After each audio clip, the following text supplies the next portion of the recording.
మాయం చేసేసి చంపేస్తున్నారు. లా అండ్ ఆర్డర్ అదుపు తప్పింది, నియంత్రణ లేదు, శాంతి భద్రతలు అధీనంలో లేకుండా పోయాయని ప్రజలు ఆందోళన చెందుతున్నటువంటి సమయంలో ఒక సామాన్య యూట్యూబర్ ని, జనాన్ని చైతన్యపరుస్తున్నటువంటి ఒక యూట్యూబర్ ని అన్యాయంగా అరెస్ట్ చేయటం, అక్రమంగా వారు నిర్బంధించడం అనే దాన్ని మేము ఖండిస్తూ ఉన్నాము. ఇది ప్రజాస్వామ్యమా లేక నియంతృత్వమా? ప్రజాస్వామ్యంలో ప్రాథమిక హక్కులు అనేవి అందరికీ కూడా సమానంగా ఉంటాయి. పాలకులకు ఒక రకంగా, సామాన్యులకు మరొక రకంగా ఉంటాయా? గౌరవ ఉప ముఖ్యమంత్రి పవన్ కళ్యాణ్ గారు ప్రాథమిక హక్కులు ఆర్టికల్ 19 ని చదివి జనానికి వినిపిస్తూ ఉన్నారు. ఫండమెంటల్ రైట్స్ కాన్స్టిట్యూషన్ లో ఆర్టికల్ 19 అనేది ఫ్రీడమ్ ఆఫ్ స్పీచ్. అందులో 6 రకాలైనటువంటి ఫ్రీడమ్స్ ఉన్నాయి. ఫ్రీడమ్ ఆఫ్ స్పీచ్, ఎక్స్ప్రెషన్ ఉంది, ఫ్రీడమ్ ఆఫ్ పీస్ఫుల్ అసెంబ్లీ ఉంది, freedom to form associations, unions ఉంది, freedom to move anywhere in the territory of India, freedom to reside and settle anywhere in the territory of India, freedom to practice any profession or any occupation, trade or business అనేటువంటి అంశాలన్నీ కూడా దీనిలో ఉన్నాయి. అదే విధంగా article 20 protection against conviction. No person shall be convicted of any of the offence except for violation of the law in force. No person shall be prosecuted or punished for same offence multiple times. అదే విధంగా no person charged of any offence shall be forced to become a witness against himself. అది article 20 చెప్తుంది. Article 21 no person shall be deprived of life and personal liberty అని చెప్తున్నాయి. ఇవి ప్రాథమికమైనటువంటి హక్కులు, ప్రతి పౌరుడికి రాజ్యాంగం ఇచ్చినటువంటివి. మరి ఇలాంటివి సామాన్యులకు ఒక రకంగా, పాలకులకు ఒక రకంగా ఉంటాయా? వీరు ఆ ప్రాథమిక హక్కుల్లో ఉండేటువంటి రిస్ట్రిక్షన్స్ గురించి మాట్లాడుతున్నారు. నేషనల్ ఎమర్జెన్సీ ప్రకటించినప్పుడు సాధారణంగా ప్రాథమిక హక్కులన్నీ కూడా సస్పెండ్ చేయబడతాయి ఎక్సెప్ట్ ఆర్టికల్ 20 అండ్ 21. ఇది 20 అనేది ప్రొటెక్షన్ అగైన్స్ట్ కన్విక్షన్ అయితే 21 అనేది లైఫ్ అండ్ పర్సనల్ లిబర్టీ. ఈ రెండు కూడా ఏ విధంగానూ సస్పెండ్ చేయడానికి వీల్లేదు. ఇండియన్ కాన్స్టిట్యూషన్ లో ఉన్న ఫండమెంటల్ రైట్స్ అబ్సల్యూట్ కాదు, కానీ 2021 మాత్రం సస్పెండ్ చేసే అవకాశం లేదు. గౌరవ కళ్యాణ్ గారు ఏం మాట్లాడుతున్నారు అంటే 19 లో రిస్ట్రిక్షన్స్ ఉన్నాయి అని చెప్తున్నారు. ఎస్, అగ్రీడ్, రిస్ట్రిక్షన్స్ ఉన్నాయి. దేనికి సంబంధించి? National sovereignty, integrity, public order, decency, అలాగే డిఫమేషన్, ఇన్సైటింగ్ ఆఫెన్స్, ఇలాంటి రిస్ట్రిక్షన్స్ ఉన్నాయి. ఇవి అందరికీ వర్తిస్తాయి మిస్టర్ కళ్యాణ్. ఎందుకంటే నీవు నేర్పిన విద్యయే నీరజాక్ష అని అర్జునుడు కృష్ణుడితో మాట్లాడుతున్నప్పుడు గయోపాఖ్యానంలో ఒక మాట అంటారు. ఎందుకు? నువ్వేం నేర్పించావో అదే కదా మేము కూడా ఫాలో అవుతున్నాము అని. మరి మీరు గత ప్రభుత్వంలో అపోజిషన్ లో ఉన్నప్పుడు ఏం మాట్లాడారు? నువ్వెవడవి? నిన్ను తొక్కి పాతాళంలో అణిచేస్తా, నార తీస్తా, తొక్కేస్తా, ఒలి చేస్తా, చెప్పు తీసుకుని కొడతా, కొడకల్లారా, ఇట్లాంటి పదాలు, ఈ భాష అంతా కూడా మీరు కదా మాట్లాడారు. జగన్ నువ్వెవడివి? జగన్ నువ్వెవడివి? అర్ధపాతాళానికి తొక్కకపోతే నా పేరు పవన్ కళ్యాణే కాదు. చెప్పు తీసుకొట్టాను ఒక్కొక్క వైసీపీ నా కొడుకుని చెప్తాను.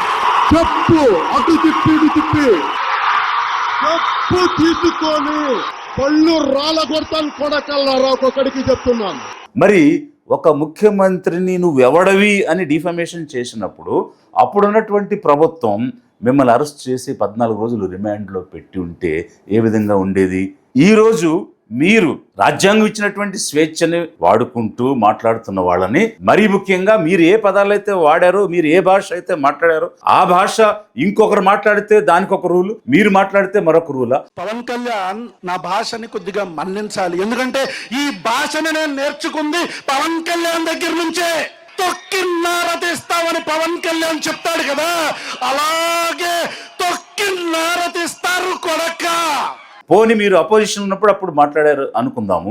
బట్ ఈ రోజు ఒక కేబినెట్ మంత్రి అయ్యారు కదా, కేబినెట్ మంత్రి అయిన తర్వాత కూడా తొక్కినారా తీస్తా, ఒలుస్తా, కొడకల్లారా కొడతా, ఇట్లాంటి మాటలు. ఒక మీరు వచ్చి మేము రక్తాలతో తడిపేస్తాం, బయటకు వచ్చాక మేము కూసేస్తాం, కుత్తుకులు కోస్తాం అంటే ప్రతి వైసీపీ గుండాకే చెప్తున్నాను. ఫర్ ఎగ్జాంపుల్ మీ ప్రభుత్వం వచ్చింది అనుకుందాం, తొక్కి నారా తీస్తాను మీకు చెప్తాను, గుర్తుపెట్టు.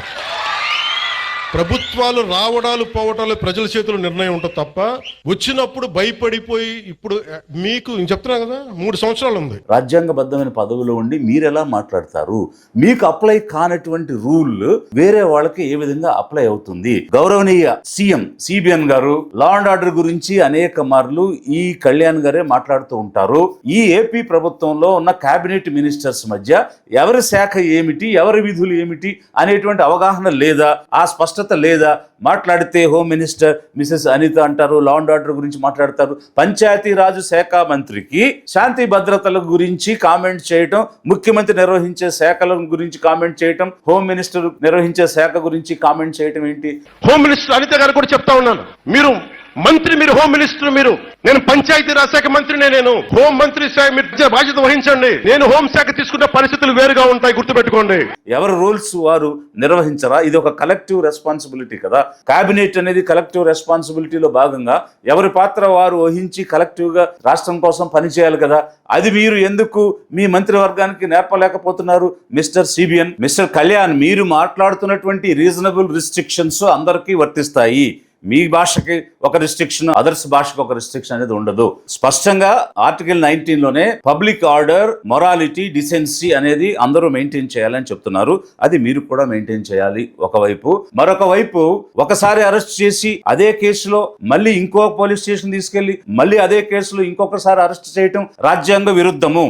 ఆర్టికల్ 22 చాలా స్పష్టంగా చెప్తుంది, no person shall be prosecuted or punished for the same offence more than once అని చెప్తున్నారు. మరి పిఠాపురంలో ఒక్కసారి అరెస్ట్ చేసి మళ్ళీ సర్పవరంలో ఇంకొకసారి అరెస్ట్ చేయటం అది ఏ విధంగా చట్టబద్ధం అవుతుంది? ఆలోచించి చెప్పాలి mister Kalyan. Because law and order గురించి మీరు స్పందిస్తున్నారు కాబట్టి, సిబిఎన్ గారు ఆన్సర్ చేయాల్సిన అంశం మీరు మాట్లాడుతున్నారు కాబట్టి, నేను ఇప్పుడు లిబరేషన్ కాంగ్రెస్ పార్టీ నుంచి డిమాండ్ చేస్తున్నాను, గౌరవ సిబిఎన్ గారిని, గౌరవ కళ్యాణ్ గారిని, అలాగే హోంశాఖ వారిని కూడా, మీరు పోలీసులకు స్వేచ్ఛనివ్వండి, వారికి స్వతంత్ర ప్రతిపత్తినివ్వండి, మీ రాజకీయ కబంధ హస్తాల నుండి వారిని విముక్తి చేయండి. రూల్ ఆఫ్ లా ప్రకారం వారి పని వారు చేసుకుంటారు. మీరు రాజకీయ ఒత్తిడి చేసి మీ చేతుల్లో పావుల్లాగా, మీ ఇంటిలో పని మనుషుల్లాగా వారిని ఫామ్ సర్వెంట్స్ లాగా వాడుతూ ఉన్నారు. అది తప్పు.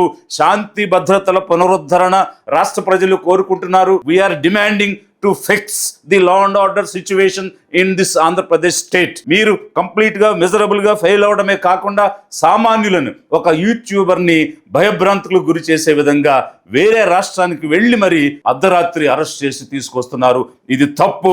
లిబరేషన్ కాంగ్రెస్ పార్టీ తీవ్రంగా దీన్ని ఖండిస్తూ ఉంది. రావణ్, మీరు భయపడొద్దు. Be bold, be brave, we are with you. నువ్వు ఒక్కడివి కాదు, వేల జనానివి. Abide by the constitution. రాజ్యాంగం ఇచ్చినటువంటి పరిధులకు లోబడి నీ జన చైత్యాన్ని కొనసాగించు రావణ్. We are with you. ఎందరో మహనీయుల సిద్ధాంతాలు